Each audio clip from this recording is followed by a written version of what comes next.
Bonjour à tous, bienvenue dans ce live spécial sommeil. Moi c'est Laura, donc votre hôte pour cet événement aujourd'hui, et on va accueillir Maëlys, qui est coach et spécialiste en sommeil. Elle est éducatrice également, donc on va l'accueillir.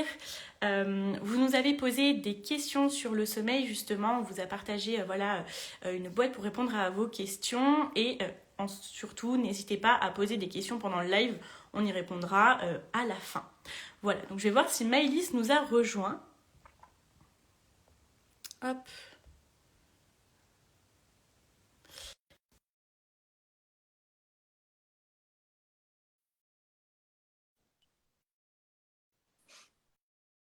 Elle devrait pas tarder. Bonjour Laura, Bonjour Maëlys, comment tu vas? ça va, tout va bien, ravie d'être avec vous. Eh bien écoute, bienvenue, on est ravis de t'accueillir sur ce live spécial sommeil chez Béaba. J'espère que tout le monde a bien dormi cette nuit. Voilà, exactement, on est dans le thème là, exactement. Eh bien écoute, avant de démarrer, je te propose de te présenter et puis on pourra passer aux questions que vous nous avez posées. Alors moi je suis Maëlys Lelevreur, je suis éducatrice Montessori et éducatrice de jeunes enfants et j'ai travaillé plus de 18 ans en crèche. Et depuis maintenant 3 ans, j'ai créé une société et je viens en aide aux parents, soit de manière individuelle ou soit dans les entreprises. J'interviens beaucoup, je fais beaucoup de conférences en entreprise sur différents sujets, dont le sommeil qui est, je pense, quand même un peu le nerf de la guerre pour tout parent. Oui, effectivement, et du coup on a reçu pas mal de questions, donc je te propose que on commence, on commence à répondre aux questions. Donc, n'hésitez pas en même temps de réagir et de nous poser vos questions parce qu'on va les garder précieusement et y répondre à la fin. Voilà. Et bien, écoute, je te propose qu'on parte sur la première. Alors, combien d'heures un bébé de 3 semaines doit-il dormir? Alors déjà, il faut savoir une chose, c'est que nos enfants sont tous différents. Donc ce que je vais vous donner en termes d'heures, ce sont des repères, mais n'allez pas chronométrer le sommeil de votre enfant dès juste après le live, ok? Un bébé, en effet, le tout petit bébé, il dort entre 17 et 19 heures, vers 3 semaines. 3 semaines, il peut dormir entre 17 et 19 heures et à partir d'un mois, entre 14 et 17 heures. Ces heures, elles sont à comptabiliser sur toute la journée et la nuit, sur les 24 heures. OK? Et souvent, le bébé, il a des phases d'éveil qui sont plus importantes à la fin de la journée. À la fin de la journée, plus il va grandir, par exemple, à un mois, il est en capacité de passer 2, 3 heures éveillé, souvent à partir de 17, 18 heures. OK? Mais encore une fois, tous les bébés sont différents. Il y a peut-être des bébés qui vont dormir que 13, 14 heures. Allez voir votre médecin, parlez-en avec lui, mais ne vous inquiétez pas, nos bébés sont différents. Ok. Ça, c'est important à noter. Les bébés sont différents. Ils Ok. n'ont pas les mêmes besoins, bien sûr, ils ont un sommeil qui est complètement différent du nôtre. Quand on dit la phrase dormir comme un bébé, non, ça n'existe. Dormir comme mon mari, oui, ça c'est pas mal. Mais que le bébé dort complètement différemment de nous. Il a des cycles de sommeil qui sont complètement différents. Et il faut bien avoir en tête que votre bébé, quand il est dans votre ventre, bah, vous voyez, il n'a pas ce fameux rythme circadien. La différence jour-nuit, il l'a pas dans le ventre. Donc il faut que tout ça, ça s'installe petit à petit. Ce fameux rythme circadien, par exemple, c'est entre 4 et 5 mois que ça s'installe.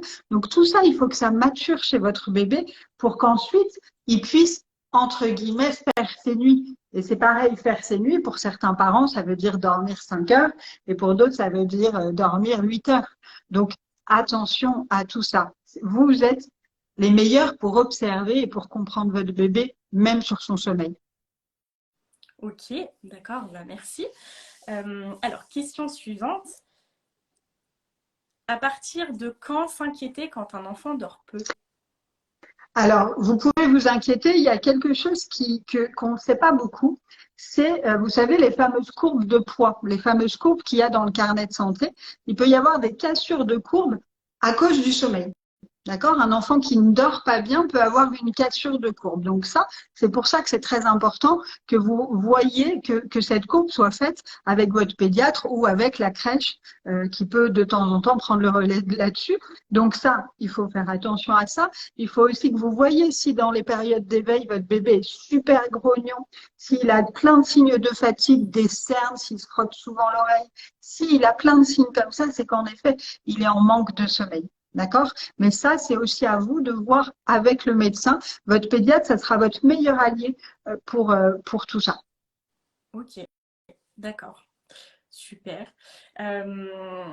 Prochaine question, du coup, j'ai un bébé de 2 mois et demi qui ne fait ses siestes que dans nos bras. Est-ce grave?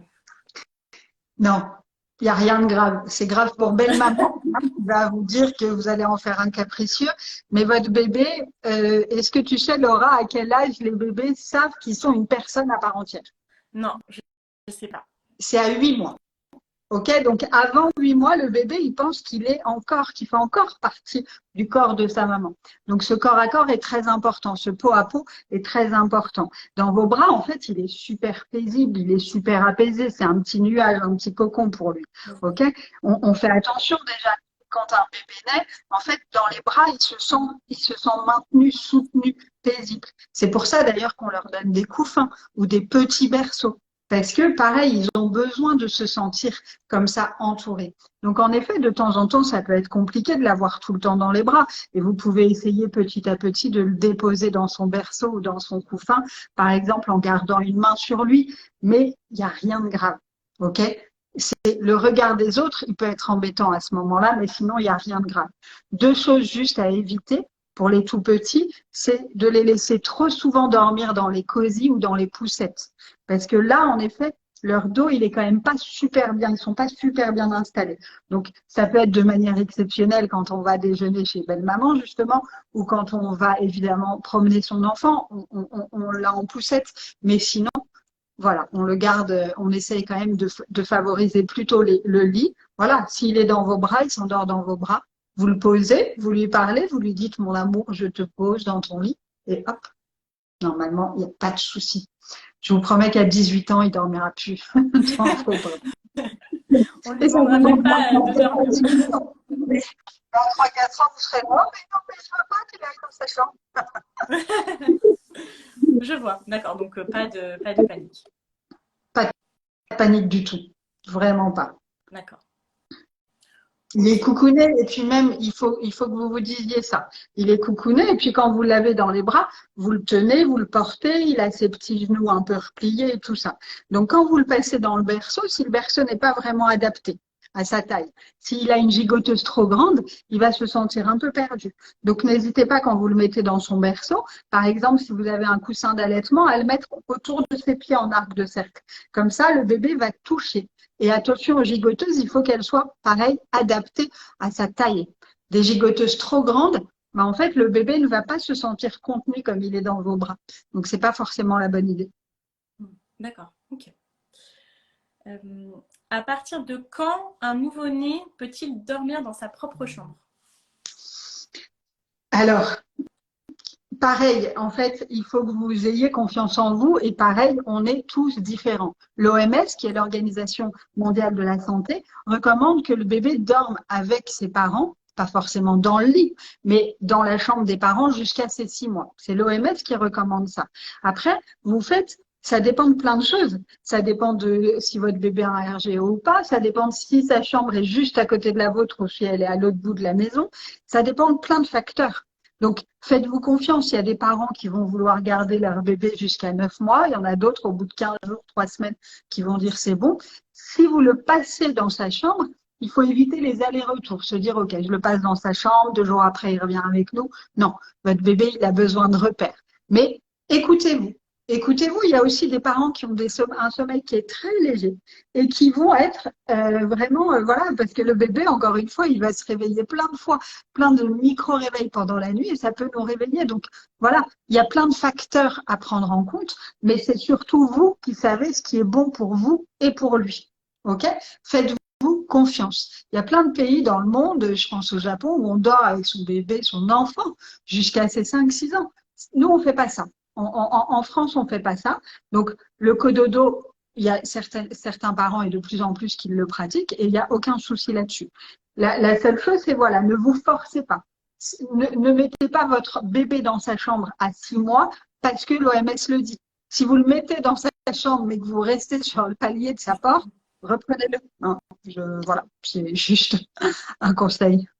Ok, donc encore une fois, se faire confiance finalement. Se D'accord. faire confiance et ne pas se forcer.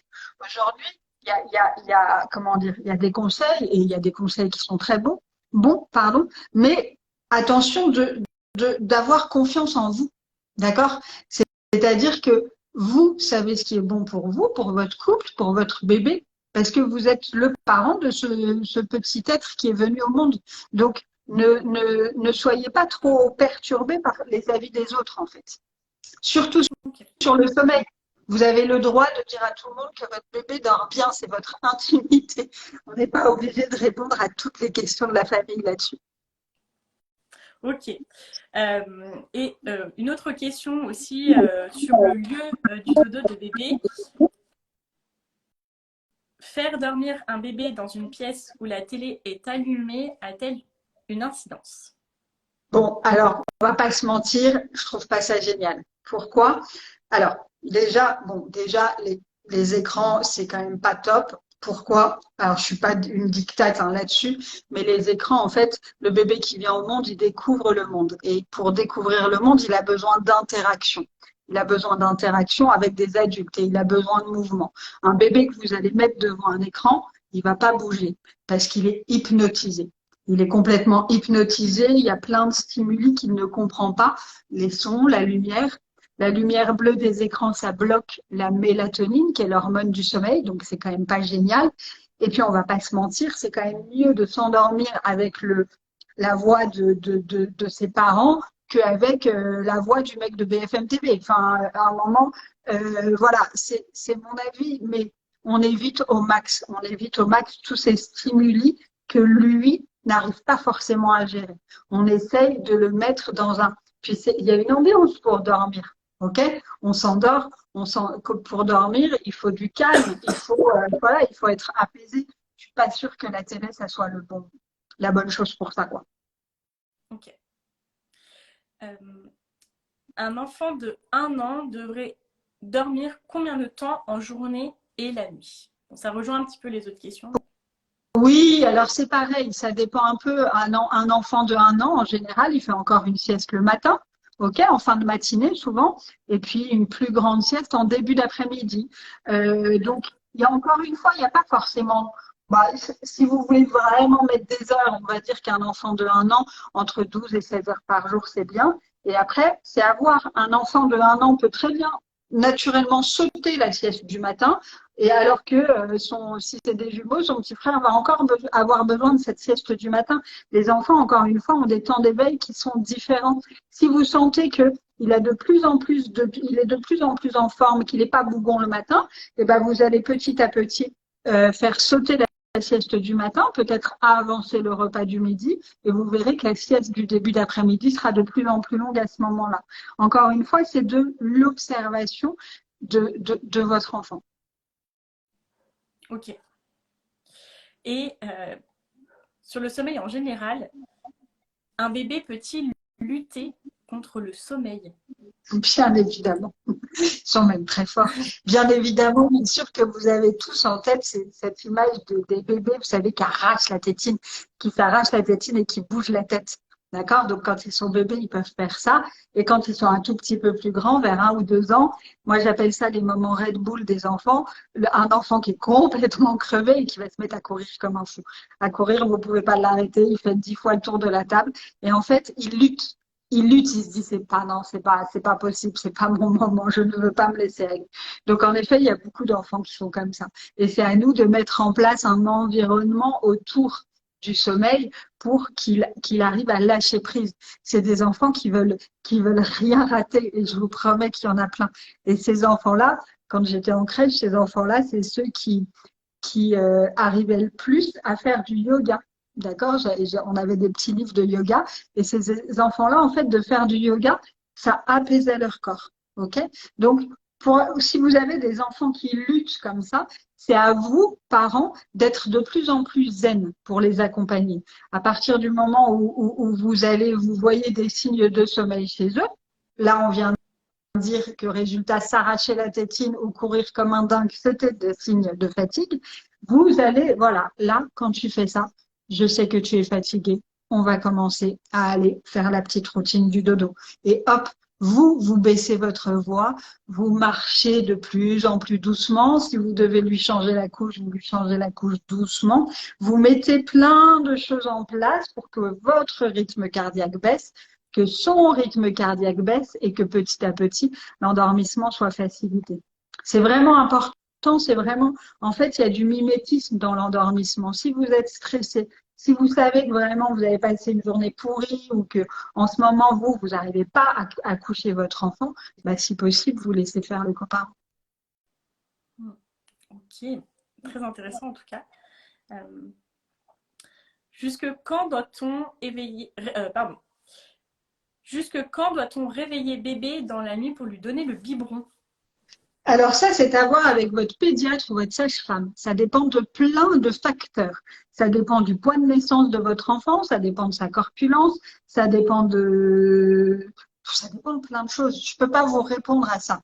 D'accord? En général, ce qui se dit, c'est que, en fait, le bébé qui vient au monde, il a des toutes petites réserves énergétiques. D'accord? Il a des petites mains, mais il a aussi le petit estomac qui va avec. C'est pour ça que le bébé qui vient au monde, il va se réveiller toutes les 2-3 heures pour manger. OK? Et on doit, voilà, quelquefois à la maternité, on nous dit, là, votre bébé, c'est un petit poids, donc voilà. Après, c'est à vous de voir. C'est vraiment à vous le bébé, quand il arrive à dormir 5-6 heures d'affilée, ça veut dire que son estomac est capable. Son estomac, il a assez de réserve énergétique à ce moment-là pour tenir. Donc à ce moment-là, c'est plus la peine de les réveiller. Mais encore une fois, un bébé qui va être préma ou un bébé qui va avoir un tout petit poids de naissance, votre pédiatre peut vous demander de le réveiller un peu plus longtemps. Donc c'est vraiment avec le corps médical, j'allais dire qu'il faut voir ça. D'accord, ok. Ok. Bébé s'endort uniquement au sein et pas en autonomie. C'est ok pour moi, mais est-ce que c'est une bonne pratique finalement? Alors, ça dépend un peu de l'âge du bébé, d'accord? Si vous me dites qu'il a 18 mois et qu'il s'endort toujours au sein, bon, en effet, il faut peut-être lui proposer autre chose. Mais les tout petits bébés, jusqu'à environ 7-8 mois, c'est tout à fait normal qu'ils s'endorment au sein. Donc, ce que vous pouvez faire au fur et à mesure, c'est par exemple, il va s'endormir au sein. Quand vous sentez qu'il est vraiment en train de lâcher, d'accord, que ses petits muscles, vous pouvez le retirer du sein et dire là, tu t'endors. Le garder un peu dans vos bras ou le passer dans les bras du coparent et le poser dans son lit à ce moment-là. Mais il n'y a aucun problème. Mais à un moment, en effet, c'est important de différencier le moment de l'allaitement du moment du sommeil. Sinon, votre bébé, en fait, mais encore une fois, les tout petits, il n'y a aucun souci. Mais à un moment, sinon, votre bébé va se dire, je suis fatigué, il faut que je tète. Donc, en fait, il va se tromper de besoin. Je suis fatiguée, il faut que je mange. C'est comme si toi, Laura, tu te mettais à bâiller et que je te donnais une carotte. Non, si tu te mets à bâiller, je vais dire, Laura, va te coucher. Je ne vais pas te donner, vous voyez. Donc, en fait, c'est ça. Il faut trouver petit à petit, dire à son bébé, voilà, là, tu t'endors, je te passe à papa, là, tu t'endors, je te pose dans ton berceau. Mais encore une fois, pour les tout petits, il n'y a vraiment aucun souci. D'accord. Ok, super. Bon, alors maintenant, on va pouvoir répondre aux questions qui ont été posées du coup pendant ce moment. On en a quelques-unes. Alors, c'est parti. Première question, du coup. Ma fille se réveille la nuit pour les biberons alors qu'elle a 2 ans et demi. Est-ce que c'est normal? Alors, je pense que votre petite puce, c'est plus une habitude qu'un besoin. OK? À 2 ans et demi, l'estomac est prêt pour dormir toute la nuit. OK? Après, il faudrait revoir en effet avec cette maman un peu les horaires et ce qu'elle mange dans la journée. Mais cette petite puce, elle a cette habitude. C'est une habitude qui est je suis réveillée, il faut que je mange. Il faut, dès tout petit, Et même pour les bébés de 5-6 mois, il ne faut pas leur donner systématiquement à manger quand ils sont réveillés la nuit. D'accord? Sinon, leur petit estomac se dit ça, se dit, OK, je suis réveillée, il faut que je mange. Et leur estomac, au lieu de prendre 4-5 repas par jour, va en prendre 6 ou 7. Non, il y a d'autres manières de s'endormir la nuit. À 2 ans et demi, j'ai beaucoup le cas lors de mes coachings d'enfants qui se réveillent. Non, il faut leur expliquer. Il faut expliquer à l'enfant ce qui se passe dans son corps et il faut expliquer à son enfant ce qu'est le rythme circadien, le cycle circadien. Vous pouvez à 2 ans et demi, avec votre petite puce, prendre par exemple prendre l'exemple sur les animaux et expliquer à votre enfant, lui expliquer, ben voilà, tu vois, la journée, par exemple, si elle est fan des poneys, la journée, le poney, il mange, la journée,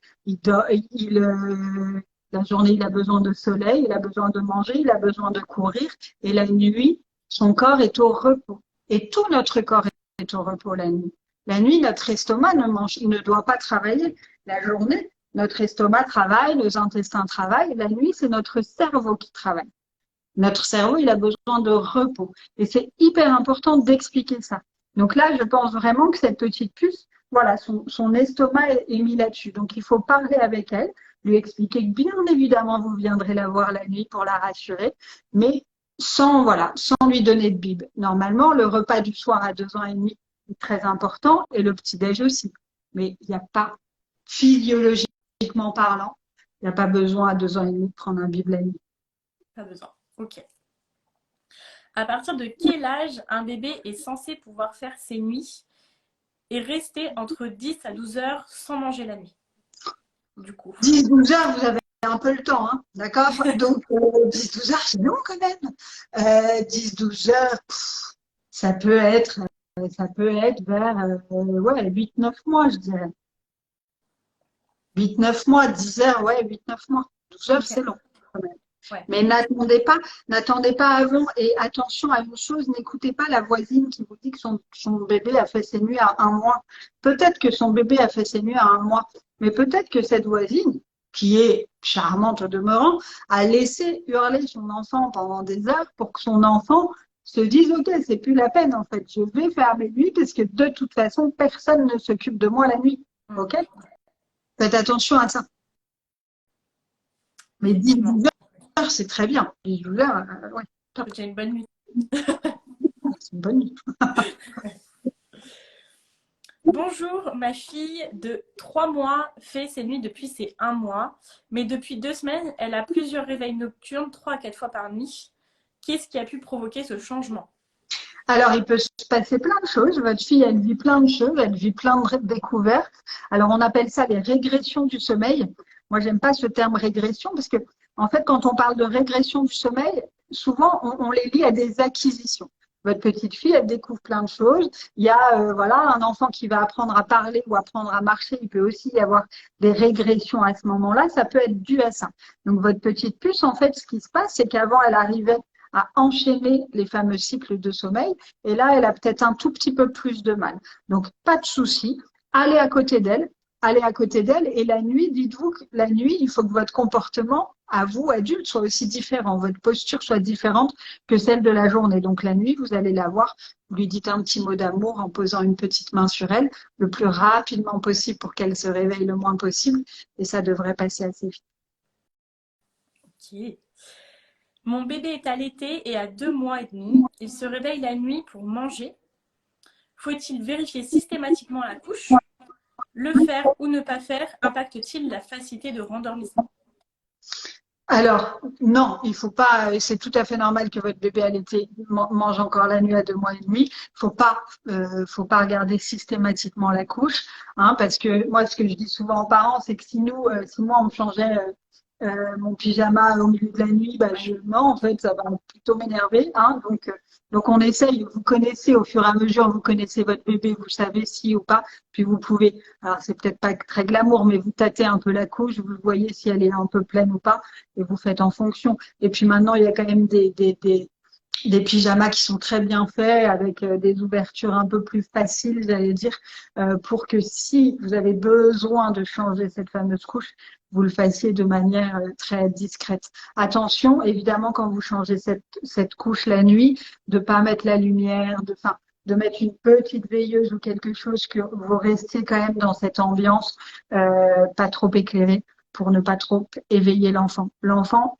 il a des stimuli, les stimuli, ça peut être sonore, ça peut être la lumière, sont très importants chez lui. Ok, donc s'il y a plein de stimuli et qu'en plus maman, qui est la femme de sa vie, est en train de lui parler à 2 heures du mat, il est au taquet. Hein. Ouais, Il va... carrément. Ok. Je vois qu'on nous pose la question si le live va être enregistré pour les personnes qui doivent nous quitter.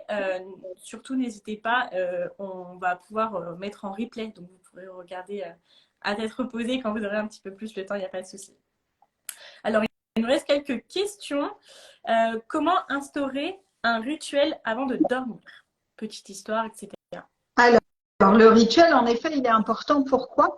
Parce que, en fait, votre bébé, il doit pouvoir anticiper ce qui va se passer pour lui. Si les choses changent tout le temps, ça crée chez lui un peu de stress. Si par exemple il dort pas au même endroit, pas dans le même lit, qu'un jour vous mettez une gigoteuse et le lendemain pas de gigoteuse, c'est un peu compliqué.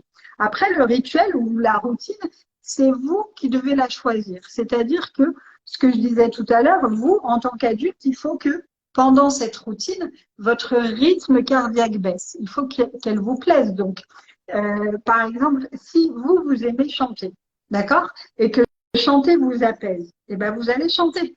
Si le papa chante comme un pied, il faut peut-être mieux pas que le papa chante. Lui, il va peut-être lire une histoire. C'est pas grave. Lui, ça sera, voilà, il va lire une histoire qu'il aime et qu'il porte, donc il va la lire d'une manière très douce, et vous allez chanter votre berceuse. Essayez juste que, par exemple, ça soit, je dis n'importe quoi, dans l'ordre, hein, petit câlin dans les bras où on chante l'histoire, on met la gigoteuse, on met dans le lit, on dit une petite phrase d'amour et on s'en va. Essayez que ça soit à peu près dans le même ordre, mais c'est pas grave si vous ne faites pas exactement la même chose.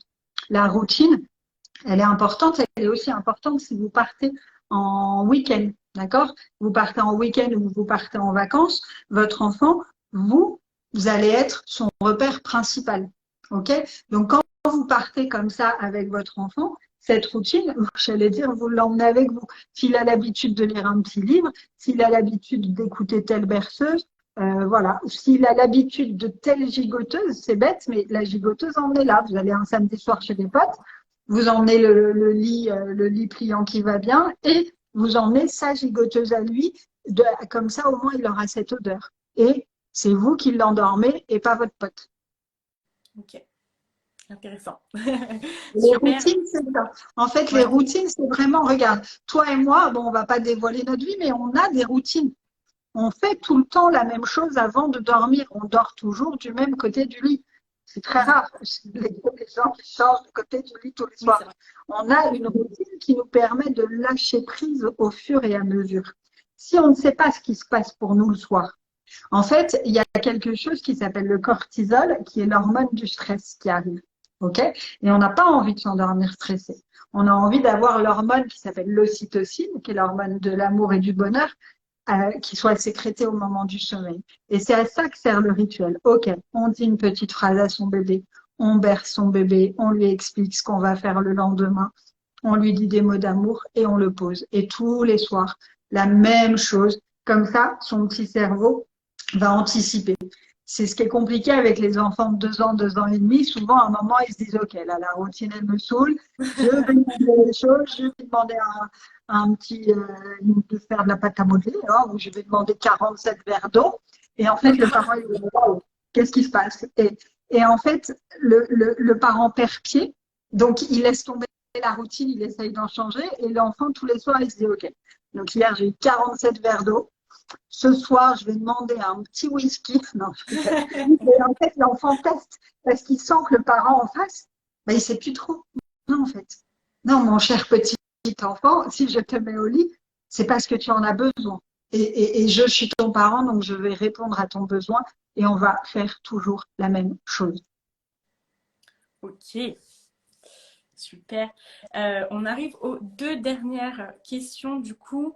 Est-il pertinent de donner des céréales ou des gros biberons de lait maternel le soir pour lui permettre de tenir plus longtemps entre les tétées de la nuit?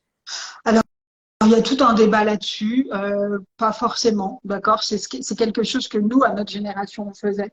Maintenant, de moins en moins, vous n'êtes pas obligé parce qu'il faut voir aussi que le bébé, il a une habitude quand il boit son lait. Il a l'habitude du liquide et tout ça. Quand vous rajoutez des céréales, il n'est pas forcément fan. Après, encore une fois, c'est à vous de voir ce qu'il mange dans la journée. Ça dépend aussi de son poids, mais vraiment pas forcément. En général, de toute façon, le bib du soir, il est quand même assez conséquent.